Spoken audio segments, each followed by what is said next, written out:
พระบาทสมเด็จเจ้าฟ้าศรีสว่างวัฒนาองค์สมเด็จพระเศรษฐาคัตติยะสุริยวงศาภาคที่18ต่อจากภาคที่17พระนทันเรียนประวงเวียงคำต่อการเว้าถึงชีวประวัติหรือว่าความเป็นมาของแต่ละคนนักโทษทึกขุมขังอยู่ในคุกศพหาวท่านเรียนประวงเวียงคำเป็นเอกอัครราชทูตลาวของฝ่ายรัฐบาลกลางเวียงจันทน์ของเจ้าสุวรรณภูมิประจำกรุงปักกิ่งประเทศสาธารณรัฐประชาชนจีนถูกเรียกตัวกลับคืนประเทศเพื่อเชิญไปร่วมประชุมร่วมที่เมืองเวียงไซในปี1975ถูกจับในวันที่12เดือนตุลาปี1977จมว่ากินแน่งใจ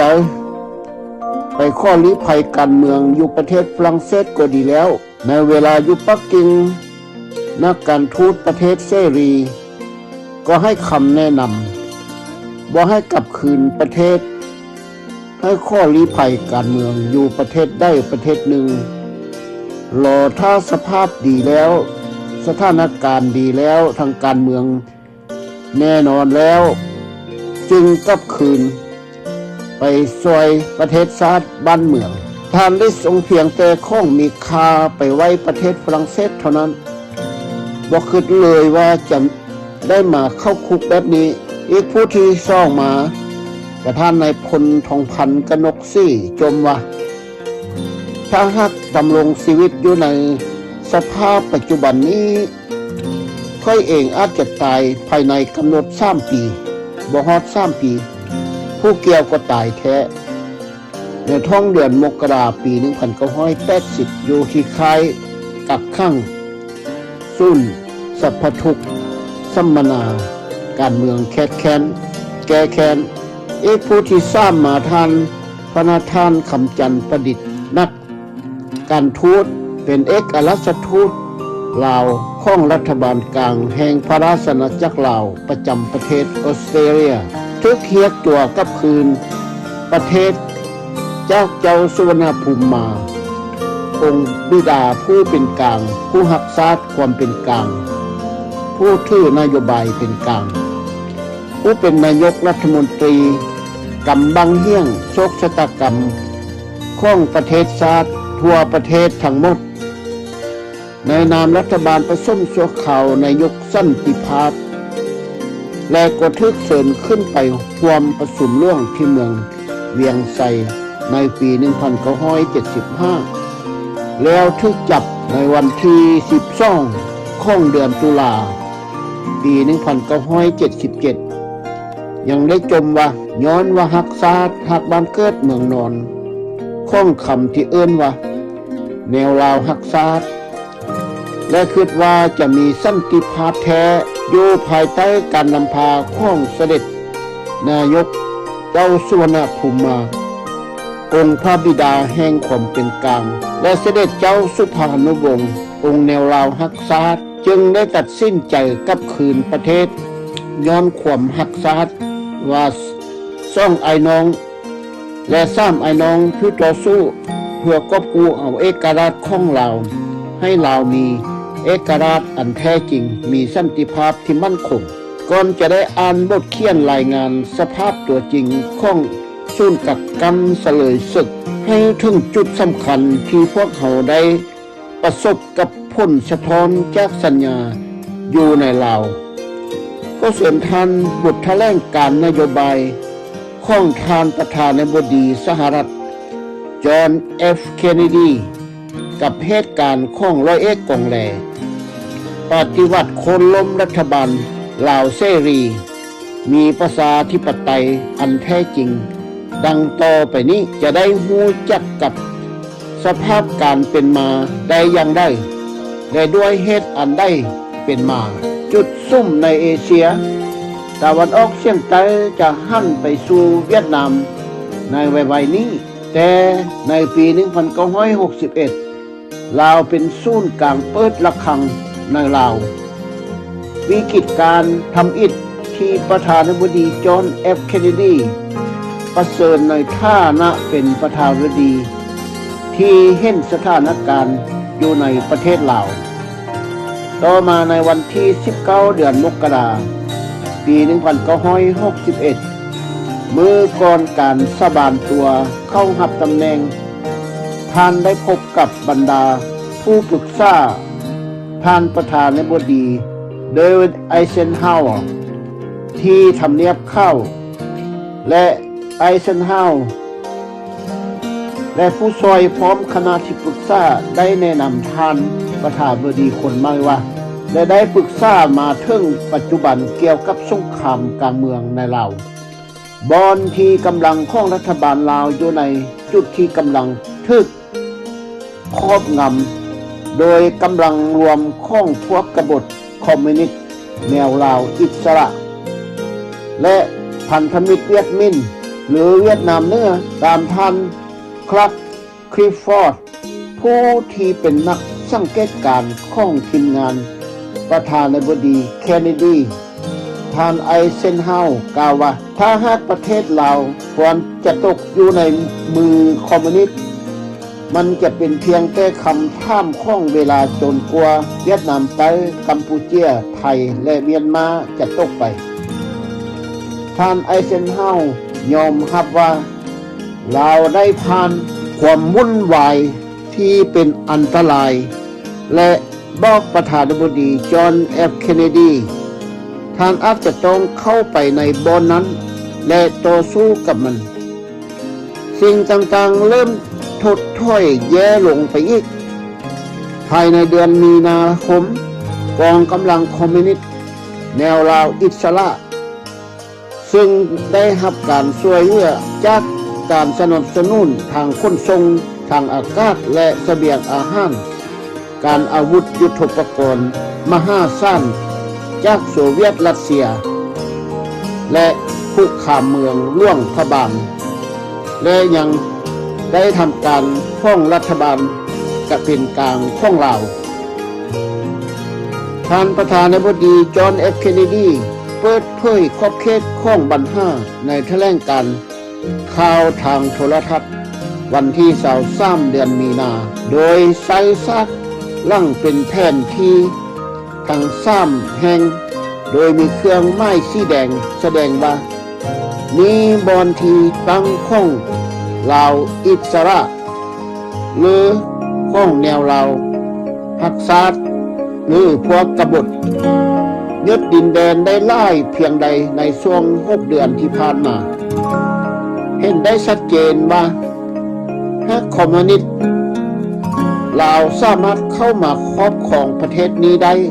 มันจะเป็นอันตรายต่อความมั่นคงและสันติภาพของเอเชียอาคเนย์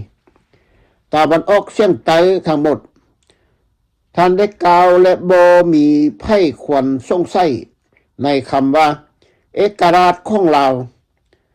นักประวัติศาสตร์ลอเรนซ์ ฟรีแมนในหนังสือพิมพ์สงครามของเคนเนดีตั้งข้อสังเกตว่าวิกฤตมีแนวโน้มที่จะถูกลืม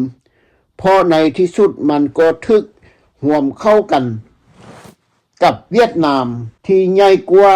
และบ่ส่งผลให้เกิดพันธมิตรผูกพันทางทหารโดยตรงได้ของสหรัฐอเมริกาแต่ก็จนกระทั่งช่วง 2-3 เดือนสุดท้ายของชีวิตท่านใช้เวลาของเคนเนดีหลายกว่าเวียดนาม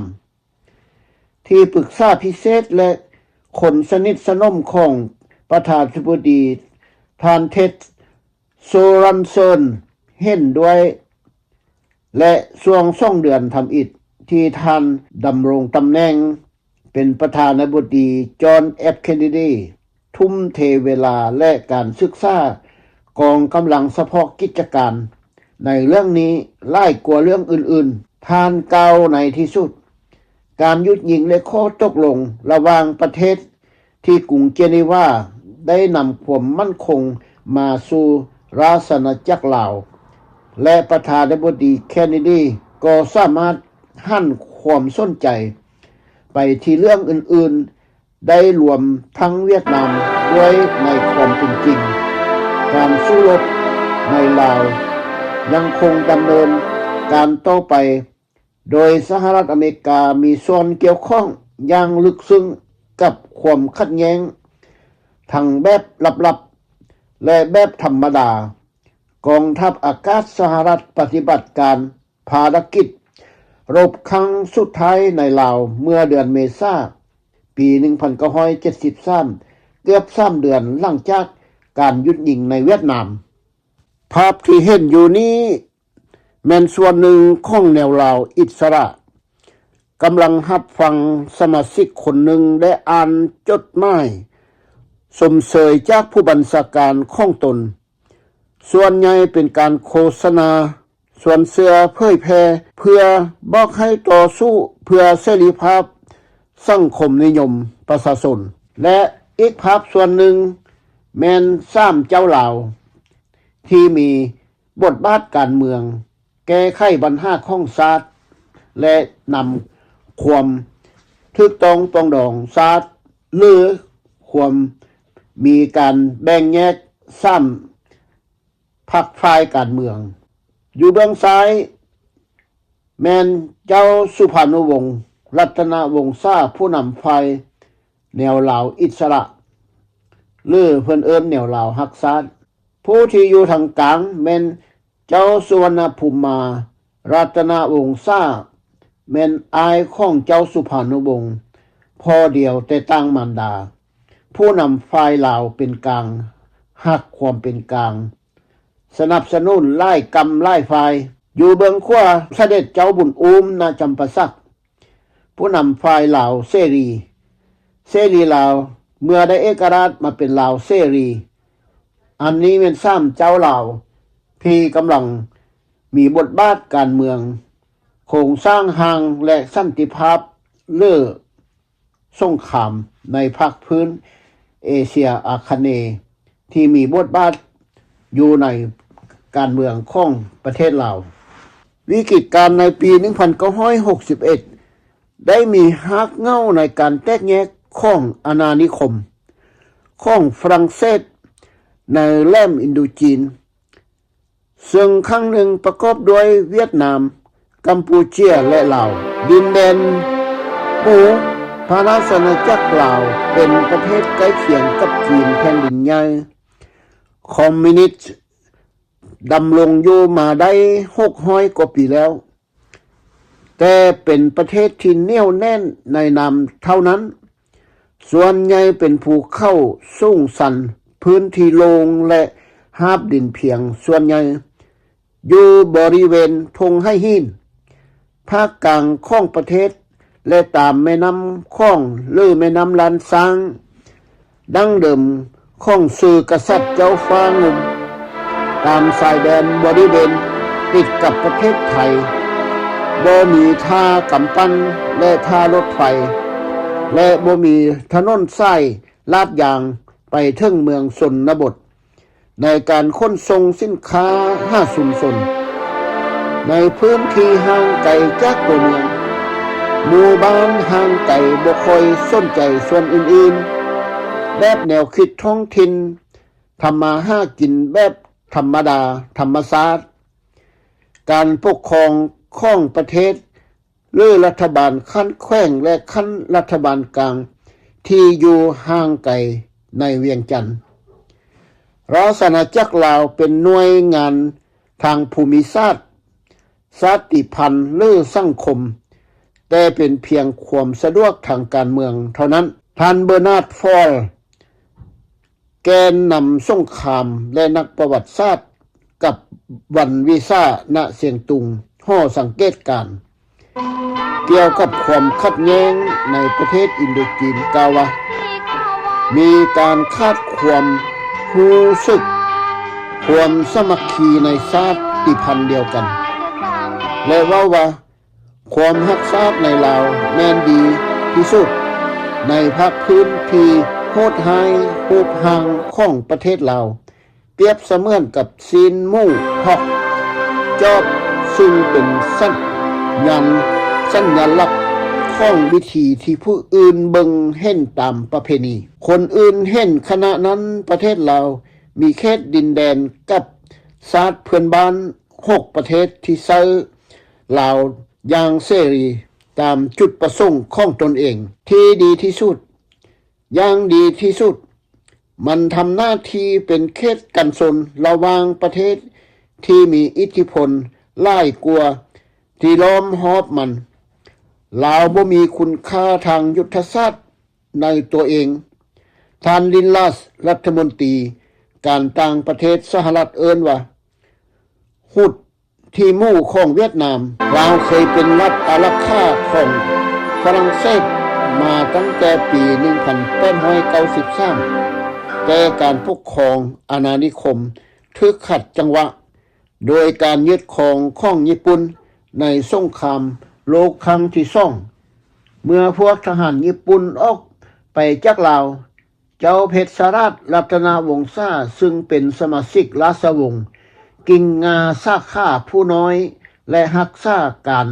นายกรัฐมนตรีได้ประกอบเอกราชและสภาแห่งชาติก็ปลดกษัตริย์ออกในปี1946กองทหารฝรั่งเศสออกจากเวียดนามที่ถูกยึดครอง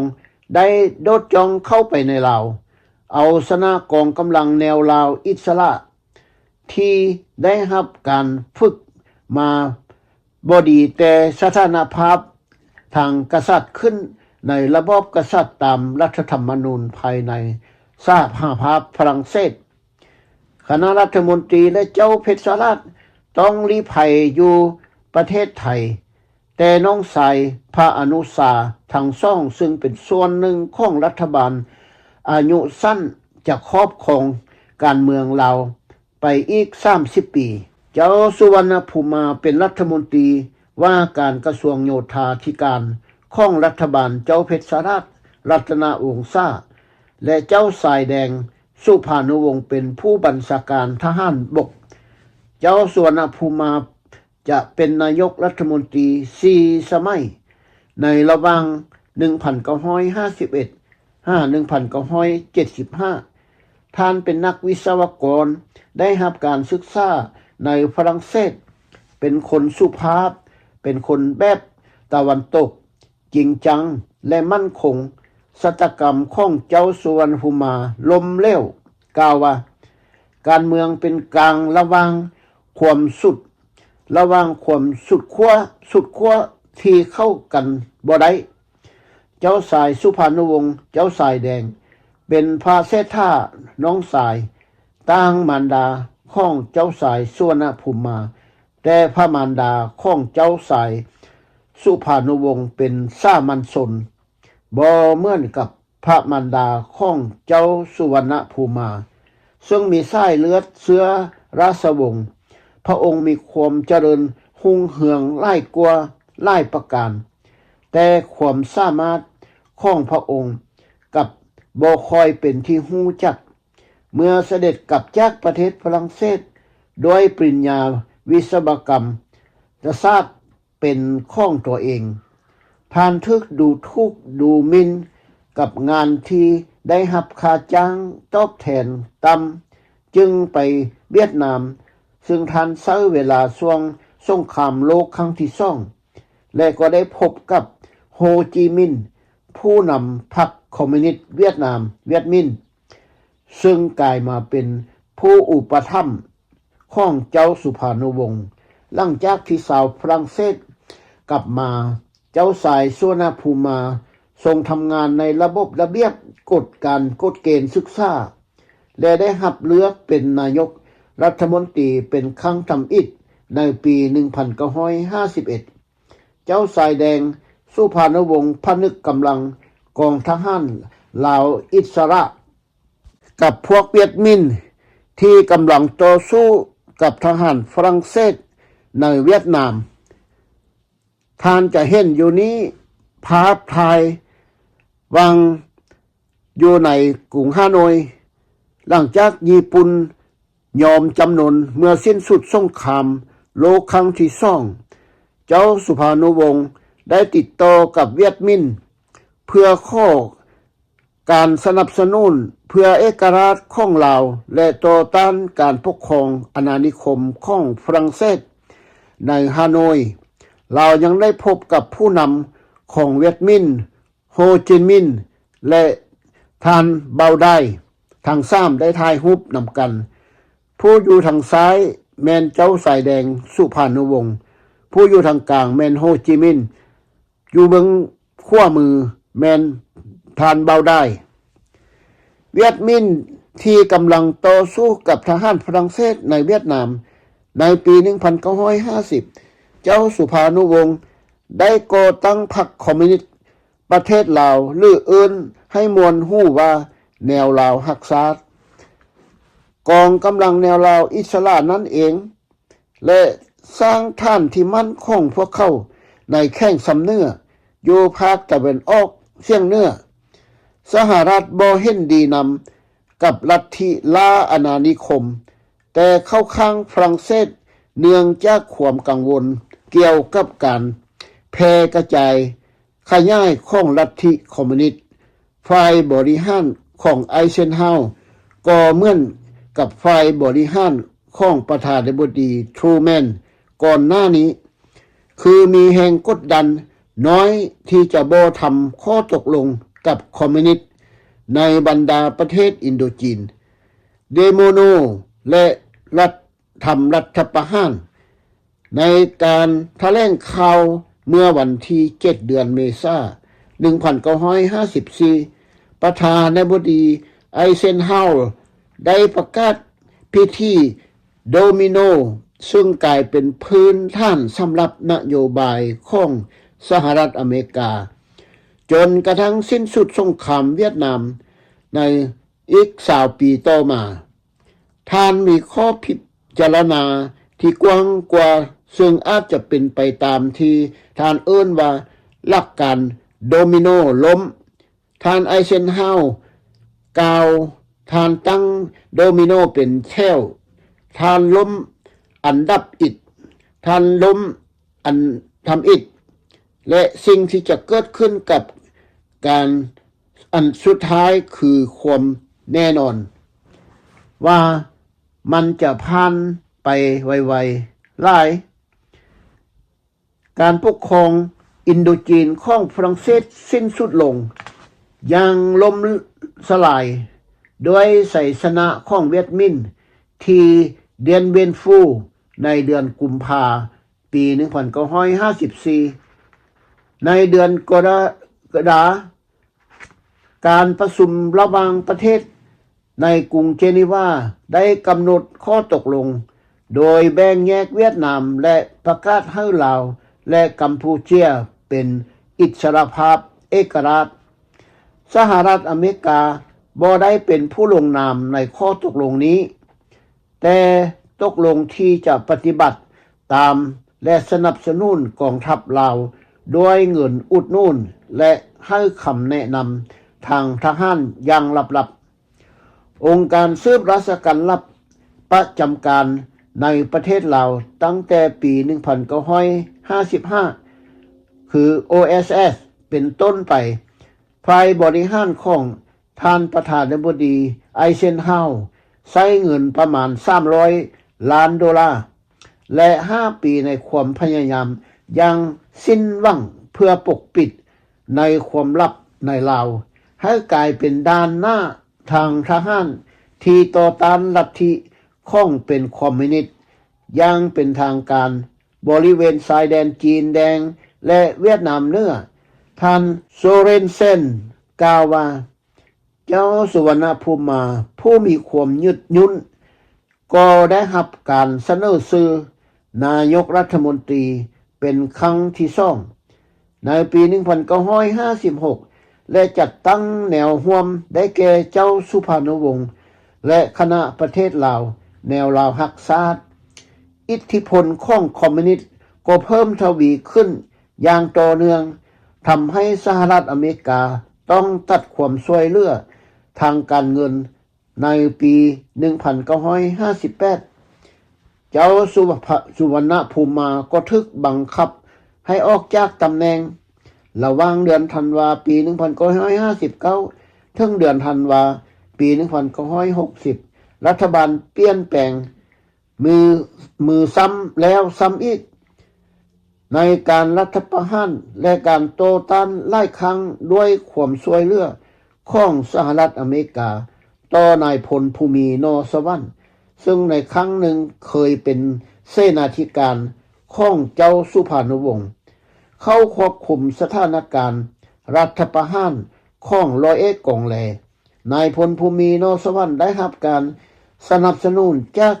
จอมพลสฤษดิ์ธนรัตน์ผู้นำการเมืองของประเทศไทยในเดือนสิงหาคม1959ในวันที่นายพลภูมินอสวรรค์ออกไปนอกเมืองร้อยเอกทหารรถจองกองแลได้ทำการยึดอำนาจก่อรัฐประหารที่กรุงเวียงจันทร์และเชิญให้เจ้าสุวรรณภูมิมาสถานะมาเป็นรัฐบาลก่อตั้งเป็นผู้นำพารัฐบาลที่เป็นกลางขึ้น อีกส่วนหนึ่งที่ภาพเฮาเห็นอยู่นี้แม่นร้อยเอกกองแลในปี1960นายกรัฐมนตรีเจ้าสุวรรณภูมิมาอยู่เบื้องหลังฝ่ายที่ผูกแขนไว้รอบแขนมือขวาของนายพลคือร้อยเอกกองแลมีไว้เพื่อปกป้องเข้าจากผีวิญญาณและป้องกันบ่ให้เข้าได้หับอันตรายความเชื่อของดั้งเดิมได้เป็นมาตั้งแต่สมัยเก่าแก่ที่ยังรักษาไว้กับจิตวิญญาณของนายร้อยเอกกองแลและผู้ก่อการรัฐประหาร เจ้าสุวรรณภูมิมาเป็นนายกรัฐมนตรีครั้งที่3และร้อยเอกกองแลทรงร่วมมือเป็นพันธมิตรกับกลุ่มคณะประเทศลาวแนวลาวฮักษาหรือแนวลาวอิสระหัวหุ้นแห่งฮักษาและรับการสนับสนุนการขนส่งทางอากาศจากสหภาพโซเวียตวันที่8เดือนธันวาเจ้าสุวรรณภูมิมาปลดกองแลหัวแข้งออกจากการบังคับบัญชาการแต่วันหุ่งอรุณวันใหม่ร้อยเอกกองแลก็ปลดเจ้าสุวรรณภูมิมาอย่างใดก็ตามเจ้าสุวรรณภูมิมาปฏิเสธที่จะลาออกและลี้ภัยออกไปและแต่งตั้งรัฐมนตรีฝ่ายซ้ายเข้ามาแทนที่เข้าพลตรีภูมินอสวรรค์ ตีขนาบไล่ร้อยเอกกองแลออกจากเวียงจันทร์เมื่อวันที่16เดือนธันวาและจัดตั้งรัฐบาลใหม่โดยมีเสด็จเจ้าบุญอุ้มณจำปาสักหักษาขึ้นเป็นนายกรัฐมนตรีฝ่ายลาวเสรีแห่งรัฐบาลเสรีเป็นนายกรัฐมนตรีอำนาจที่แท้จริงคือพลตรีภูมินอสวรรค์ซึ่งยังคงดำรงตำแหน่งรองนายกรัฐมนตรีและรัฐมนตรีว่าการกระทรวงป้องกันประเทศร้อยเอกกองแลได้ก่อตั้งท่านปฏิบัติการแห่งใหม่อยู่เขตทุ่งไห่หินดินแดนแห่งเสียงขว้างเมื่อเริ่มต้นปี1960สถานการณ์ก็กลายเป็นสงครามกลางเมืองที่มีหลายฝ่ายสมรภูมิหลักคือทุ่งไห่หินซึ่งเป็นทุ่งหญ้าเขียวขนาด500ตารางไม้ซึ่งมีไห่หินโบหารหลายห้อยกว่าหน่วยกระจัดกระจายอยู่ทั่วภูมีภาคทิวทัศน์อย่างน่าอัศจรรย์ที่งดงามตาข้องทงหญ้าเขียวแห่งนี้เลยกลับกลายเป็นสนามรบของกองกำลังกองแลและฝ่ายรัฐบาลลาวเสรีทางเลือกของประธานาธิบดีจอห์นเอฟเคนเนดีการพบปะกับประธานาธิบดีไอเซนฮาวร์ก็แม่นความหูคังทำอิฐของท่านเคนเนดีเกี่ยวกับวิกฤตการณ์ลาวประเด็นดังกล่าวได้รับการคุ้มครองพร้อมกับประเด็นความมั่นคงของชาติอื่นๆในการประชุมร่วมกับทีมโอนอำนาจของคณะ บ่ว่าจะมีหยังเกิดขึ้นในราชอาณาจักรลาวการทุกหานของสหรัฐอเมริกาไสชนะของคอมมิวนิสต์ถึงอย่างไรก็ตามข้าพเจ้าหวังว่ามันจะเกิดขึ้นก่อนที่เขาจะเข้ายึดครองและทึกตำหนิติเตียนท่านเคนเนดีกล่าวกับท่านโซเรนสันกองทัพลาวมีฐานะยากจนและปฏิบัติบ่ดีในการสู้รบในเดือนมกราความพยายามของนายพลภูมินอสวรรค์ที่จะขับไล่ร้อยเอกกองแลออกจากธงให้หินก็ล้มเหลวท่านประธานาธิบดีจอห์นเอฟเคนเนดีทำสงครามจากความกระตือรือร้นที่สนับสนุนนายพลภูมินอสวรรค์ต่อไปท่านั้นคือคนที่แข็งแกร่งของเฮาก็จะเดือดร้อนทานเก่าสถานการณ์เลวร้ายลงในเดือนมีนาคมประเทศลาวแนวลาวฮักซาดหรือแนวลาวอิสระและเวียดนามเหนือเวียดมินได้ย้ายเข้าสู่พื้นที่ลำเลียงของในเส้นทางโฮจิมินห์ถูกสร้างขึ้นเพื่อเป็นเส้นทางแทรกซึมผ่านไปยังสู่ประเทศเวียดนามใต้ร้อยเอกกองแลที่ทงให้หินผลักดันกองทัพแห่งชาติลาวถอยลั่งตามถนนลงสู่เวียงจันทน์เปิดกวางแต่หน้าแปลกใจที่เข้าบ่ได้ใช้ประโยชน์จากมันเลยในฐานะที่เป็นกองกำลังสำรองและมีประสิทธิภาพหลายขึ้นในการสู้รบกับคอมมิวนิสต์ CIA องค์การศูนย์ราชการลับได้คัดเลือกชนเผ่ามงมีประมาณ 5,000 คนและบางเปาเป็นผู้นำที่มีเกียรติของพระเจ้าในเดือนมีนากองกำลังเฉพาะกิจการระหว่างหน่วยงานของสหรัฐได้จัดทำแผนการ17ขั้นตอนซึ่งทางเลือกที่สูงที่สุดคือการจัดกำลังทหารสหรัฐ 6,000 คนที่ได้รับการสนับสนุนจากกำลังทางอากาศในเดือนเมษายนคณะหัวหน้าห่วมได้เพิ่มการคาดการกำลังที่ต้องการใน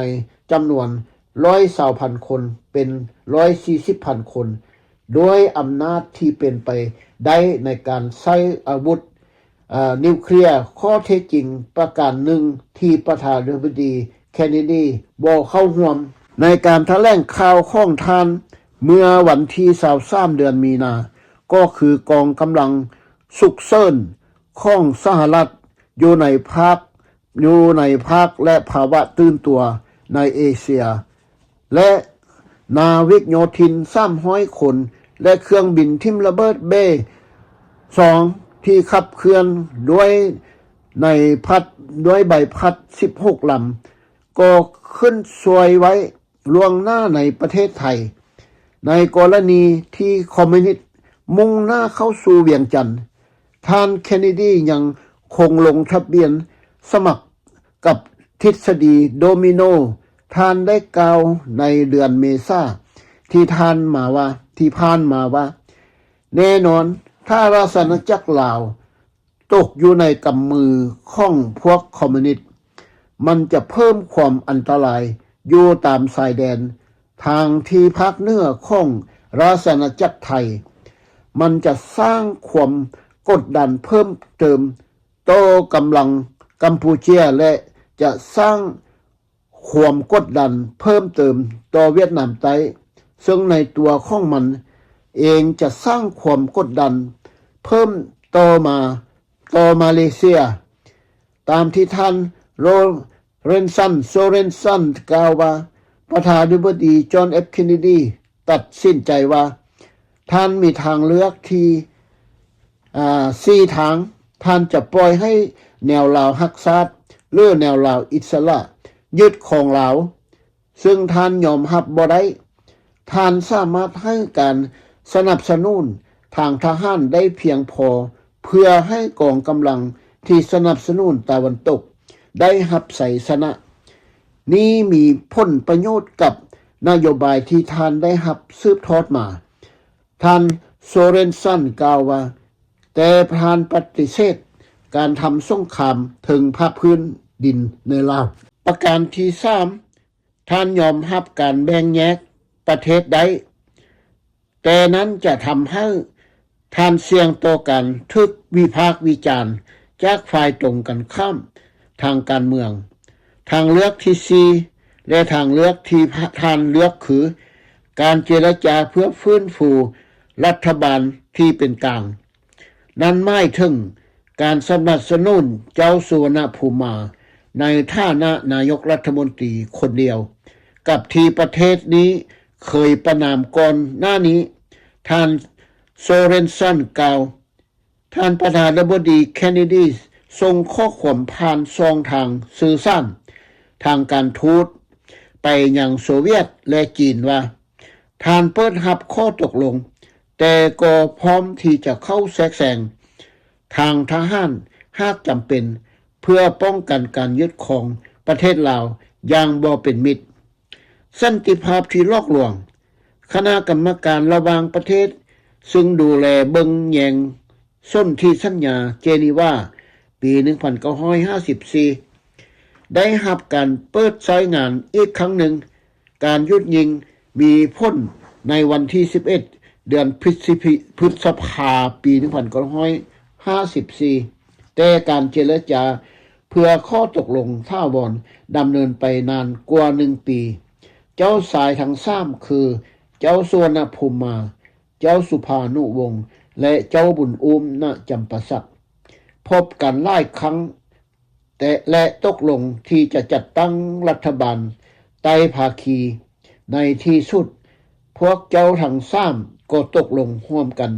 โดยมีเจ้าสุวรรณภูมิเป็นนายกรัฐมนตรีอีกแผนที่แสดงให้เห็นในปี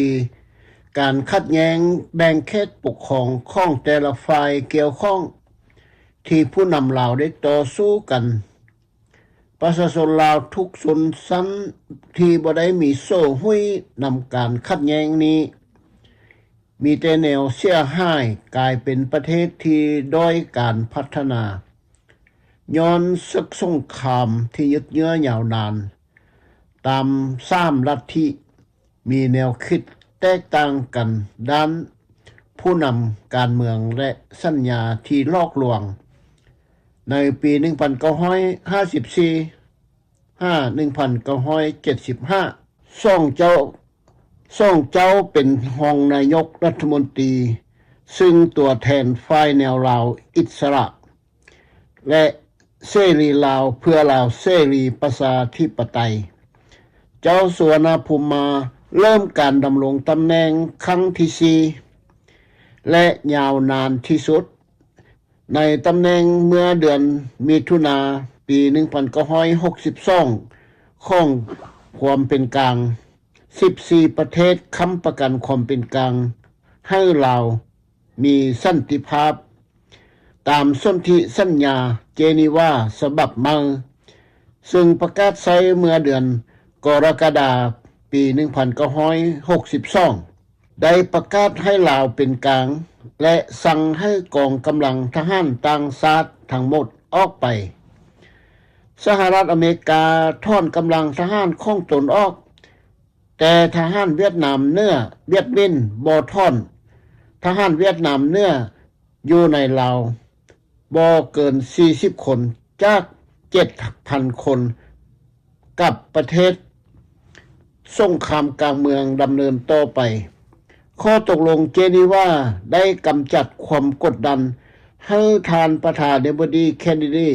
และปล่อยให้ทานทำเรื่องอื่นต่อไปทานสรุปว่าหากต้องยืนหยัดในอินโดจีนเวียดนามเป็นสถานที่ที่ดีกว่าในกันเช่นนั้นหลังจากที่ทานทึก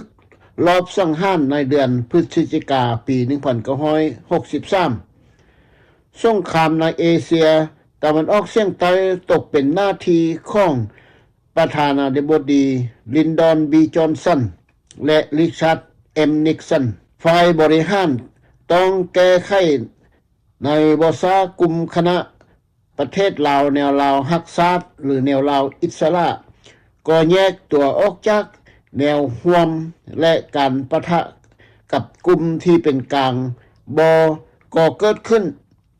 หลายครั้งต่อเนื่องความแตกแยกขยายวงกว้างขึ้นจนกระทั่ง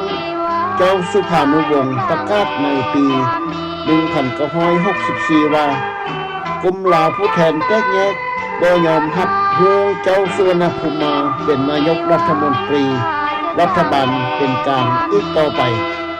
นายพลกงแลได้รับแต่งตั้งเป็นผู้บัญชาการทหารบกในเดือนพฤศจิกายนปี1962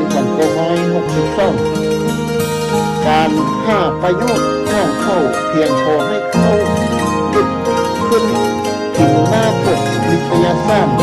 ห้ามในเดือนมิถุนายนปี1964แต่เขาก็ยังลำบากเส้นเดิมและทึกไล่ออกในเดือนพฤศจิกายนปี1966ในฐานะนายพลภูมินสวรรค์ท่านผู้เป็นผู้นำการพยายามหับรัฐประหาร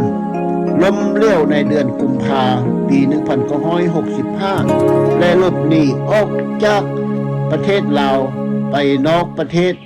สหรัฐตีต่อห้องอันแปลกประหลาดข้อตกลงแปลกๆกับเจ้าสุวรรณภูมิมา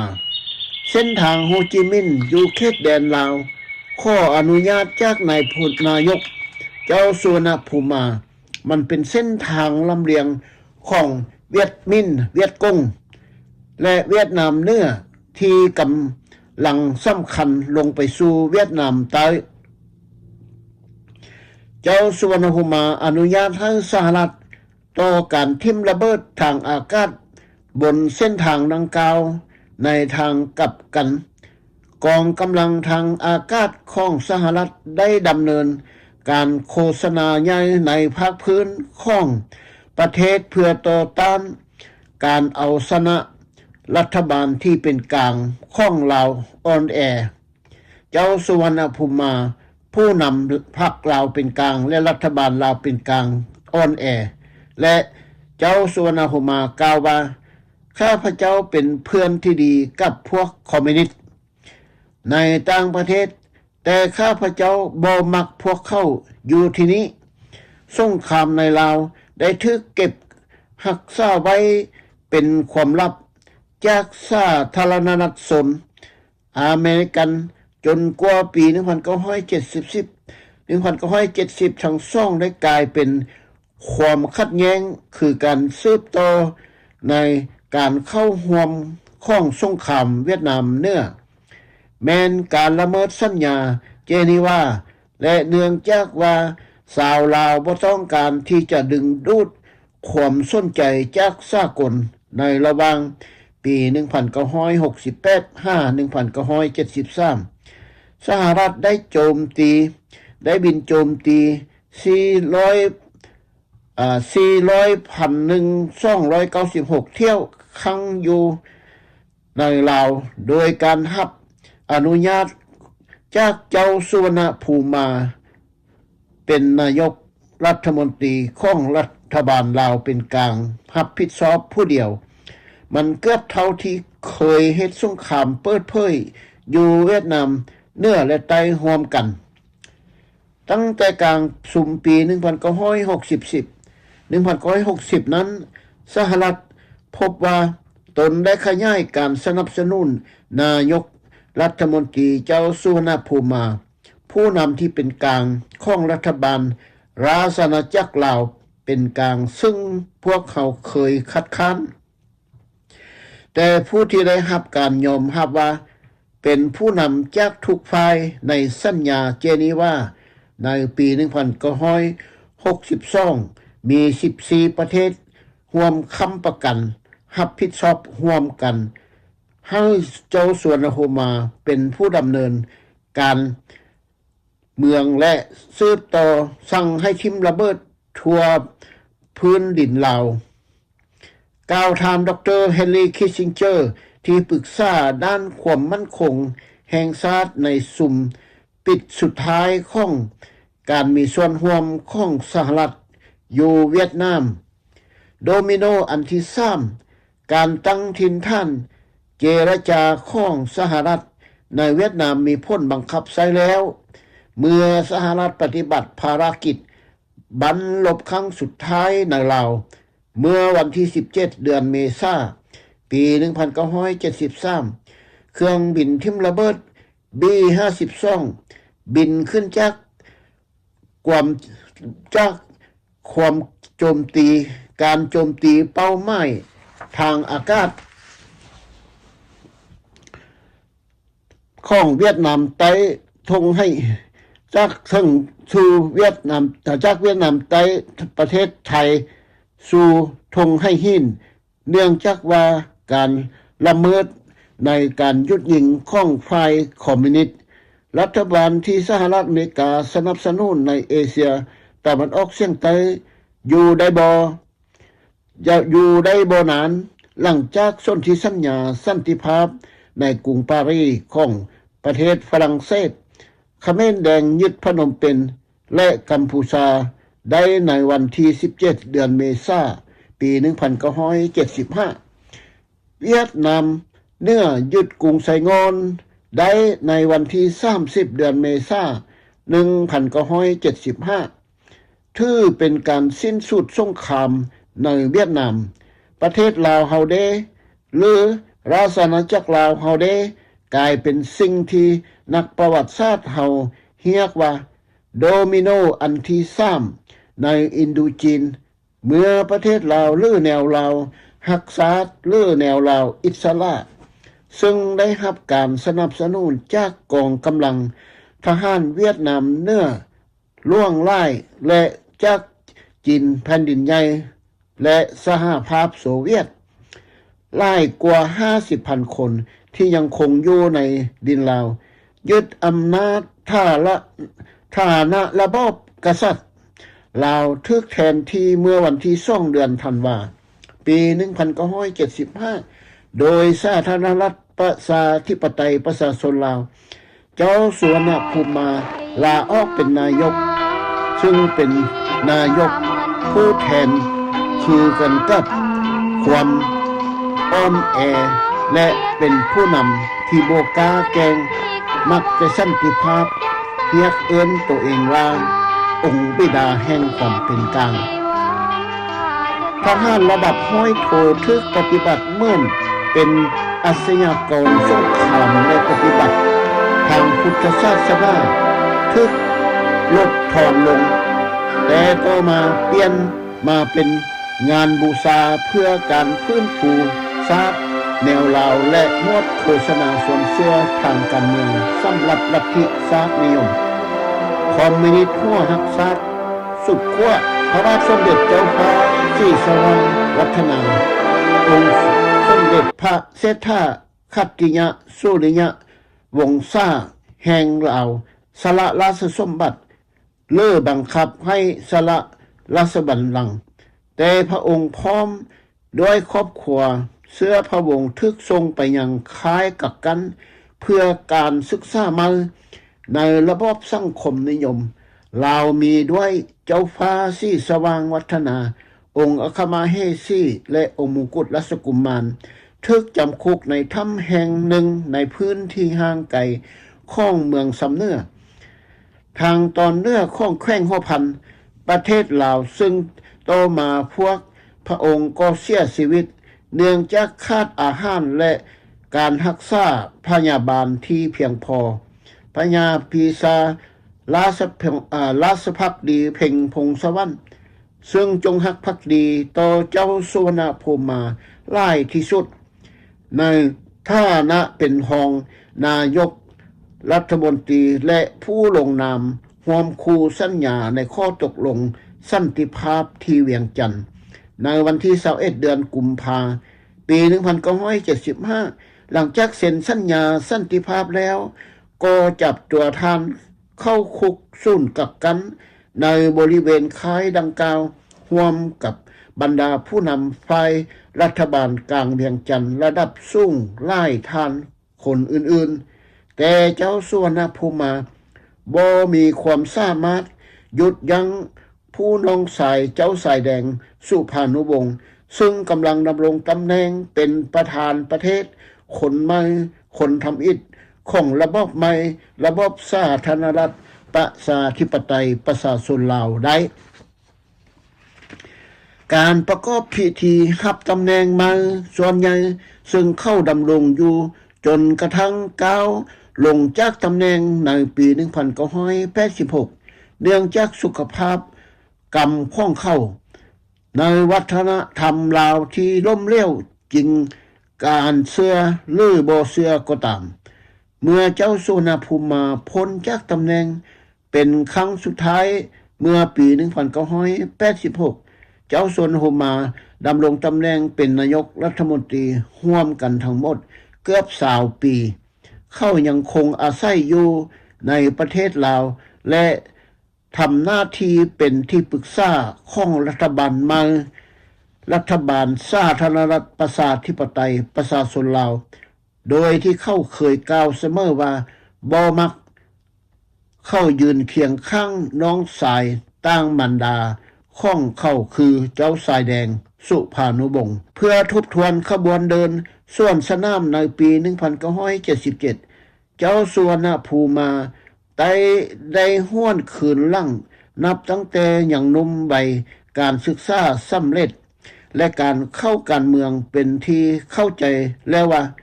ตนเองทำบาปกรรมหลายอย่างที่ล้นเลือฟ้าและเลือแผ่นดินของชนชาติลาวเขาได้ห้วนคิดผิดในการหักหลังเพื่อนร่วมชาติร่วมเวียกงานการเมืองกับการมีปรปักษ์ต่อพรรคพวกที่สนับสนุนให้ความเป็นกลางยิ่งไปกว่านั้นแม้นทึกหักหลังกับประชาชนลาวผู้หักห้อมเสรีภาพพาราดอนภาพและเสรีภาพประชาธิปไตยของประชาชนลาวทั้งชาตินั่นเองด้วยความไว้วอนจากเพื่อนร่วมชาติชาตกรรมนำเดียวกันได้ตกเป็นเสลยศึกขององค์พระบิดาแห่งความเป็นกลางอยู่ศูนย์กักกันสุดแสนทุกข์ทรมานพิเศษสุดแมนพระเจ้าองค์แห่งศักดิ์สิทธิ์กล่าวว่าการหักหลังและลอกลวงนำสันติภาพสัญญาในลาวจนเห็นให้พระบาทสมเด็จเจ้าฟ้าศรีสว่างวัฒนาและองค์อัครมเหสีคำพุ้ยพร้อมด้วยวงศานุวงศ์หลายองค์ได้มาสูญเสียชีวิตอยู่ศูนย์กักกันคุมขังให้ตายไปอย่างบ่มีมนุษยธรรมในประวัติศาสตร์ลาวนั่งคิดนอนคิดสุขภาพสุดโทรมหลายเดือนต่อมาข้องการทำบาปบุญที่ได้เฮ็ดเลยหมดไปขุมมรดกอย่างส้มการกระทำเมื่อเป็นคือแนวนี้เจ้าสายสุวรรณภูมิมาสิ้นพระชนม์ลงในวันที่10เดือนมกราปี1984ที่บ้านพักแคมฟังแม่น้ำคองและส่งเอาศพไปไว้ที่ตึกอาคารของรัฐการสาธารณรัฐประชาชนลาวที่กำแพงนครหลวงเวียงจันทน์ประเทศสาธารณรัฐประชาธิปไตยประชาชนลาวเสลยศึกการเมืองแก้แค้นของระบบใหม่มีต่อระบบเก่ามาเล่าต่อท่านอิสระโดนซะโซริตวิศวกรขั้วทางจากประเทศฝรั่งเศสเป็นลูกชายของพนาธานพญากระต่ายโดนซะโซริตซึ่งอดีตเคยเป็นสมาชิกลาวอิสระร่วมกับเจ้า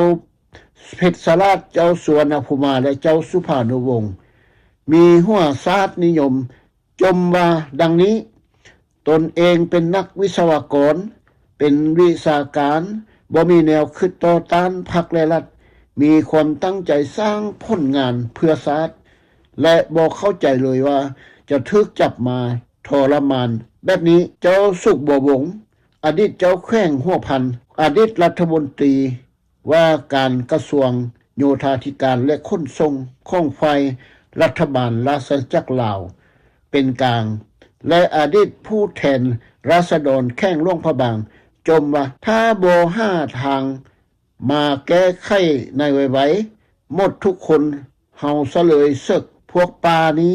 จะฝังกระดูกอยู่ที่นี่แท้แน่นอนเมื่อหมดความหวังสมทบกับการจำกัดหัดแคบในการดำรงชีวิตประจำวันทึกขังอยู่ในห้องมืดตลอด24ชั่วโมงอาทิตย์หนึ่งให้มีการออกอาบน้ำเท่านึงเพียงแต่2 ชั่วโมงต่อนักโทษ37 คนอยู่ในค่ายกักกันเบกินข้าวเสียคุณภาพกินบ่อิ่มขาดธาตุศีลบำรุงเจ็บเป็นบ่มียาปินปัวบางคนก็ทึกใส่คุกค่าห่างกายนับมือนับจอยพร้อมลงและก็หมดแห่งความตายก็แล่นใกล้เข้ามาทุกวิธีนาทีเพราะพวกตนก็เท่าแก่หมดแล้วดังจะได้เล่ารายงานต่อไปเกี่ยวกับการวางยาปราบพยาธิปัวเอาคนข้องทฤษฎีวัตถุนิยมสัจจวิภาคที่นำมาปฏิบัติโดยพรรคประชาชนปฏิวัติลาวผู้ทรยศและต่อศาสตร์ข้องบอนให้กำเนิดสมัยไก่ซ่อนพรหมวิหารและนู่หักภูมิสวรรค์กำอำนาจในประเทศสาธารณรัฐประชาธิปไตยในลาวเมื่อปี1975เป็นต้นมาปีใหม่สากล1978ถึงแม้ว่าจะเป็นนักโทษตัดสิทธิมนุษยชนแต่ความนับถือผู้เป็นพ่อเป็นแม่ผู้ที่แก่ศาสตร์แก่คุณผู้เป็นเจ้านายเป็นอาจารย์ซ่อนยังลบล้างออกจากแนวคิดบ่ได้ประกอบกับพวกที่11 คนที่ทึกส่งมาแต่ถ้ำเมืองเลียดยังบ่มีน้ำนมกระป๋องจึงเกิดมีแนวคิดอยากจะแสดงความเคารพนับถือต่อพระบาทสมเด็จพระเจ้าฟ้าสีสว่างวัฒนาองค์อัครมเหสีและองค์มงกุฎราชกุมารตามฮิตตามคองและตามประเพณีอันดีงามของชาติลาวผู้เป็นน้องนุงลูกหล้านข้าพเจ้าจึงข้อเสนอเอาเจ้าทองสุขวัฒนาออกเป็นไอเลี้ยงคือกับข้าพเจ้าหลังจากพากันหุงข้าวสุกแล้วก็ตัดเอาเข้าใส่จานเอาน้ำนมกระป๋องที่ต้มสุกแล้วลาดหน้าทรงถ้วยพวกพระองค์โดยพานทหารยามแม่นองค์มงกุฎราชกุมารเป็นผู้มาหับเอาจากทหารยามเมื่อต่อมาองค์มงกุฎราชกุมารได้ตัดเอาผักกาดส่งให้พวกข้าพเจ้าโดยพานทหารยามเหมือนกันลักษณะที่ทรงให้มีผักกาด3 ต้นมัดติดกันปนมานำผักจำนวนอื่นข้าพเจ้าและเจ้าทองสุขวัฒนาเข้าใจว่าทั้ง3 พระองค์มีความทุกข์พระทัยหลายพวกข้าพเจ้าหมดปัญญาที่จะหาทางช่วยเหลือพวกพระองค์เพราะสภาพและสิ่งแวดล้อมทั้งหมดบ่อำนวยหลายวันต่อมาเพื่อทดสอบเบิ่งแนวคิดจิตใจของหัวหน้ารับผิดชอบขายจึงเสนอเจ้าสุขบัววงศ์ขึ้นรายงานว่าเจ้าสุขบัววงศ์มีเงินและคำจำนวนหนึ่งที่ได้ฝังไว้ในเฮือนที่เวียงจันทน์เสนอให้พาเมือเวียงจันทน์เพื่อเอาเงินจำนวนนี้มาซื้อเลี้ยงกันกินจะกุมหลายปีแต่ได้รับคำตอบในทางลบในอาทิตย์ต่อมาคิดว่าเข้ารายงานเรื่องนี้5 ขั้นถึงแล้วจึงตอบให้หูตกมาในท้องเดือนมีนาปี1978ร้อยตีเท้านินหัวหน้าค่ายกักกันคุก01ได้หลู่ลวงประกาศให้ทราบว่าเนื่องจากทั่วประเทศมีภัยแห้งแล้งทุกกรมกองและทุกการจัดตั้งรัฐทั่วประเทศต้องถูกตัดในอัตรากินข้าว3 เดือนแต่ละคนจะได้รับอัตราข้าวกินเพียงแต่400 กรัมต่อมื้อเด้อและบางทีอาจจะตัดลงอีก ให้สู่เจ้ารู้ล่วงกันนำกัน คือแนวนี้เมียห้อยตีนินบ่มีนามสกุลที่เป็นแพทย์ประจำคุกก็แจ้งให้ทราบว่าเนื่องจากการคมนาคมในแขวงมีข้อยุ่งยากยาปัวพยาธิจะได้รักษาไว้เพื่อแก้ไขพนักงานและคนเจ็บหนักเท่านั้นเด้อไทยบ้านบางคนผู้เขาเห็นใจและอีตนสงสารคนลาวด้วยกันมาเว้าและจมใส่หูฟังว่าผู้เป็นเมียร้อยตีนินหั่นลักเอา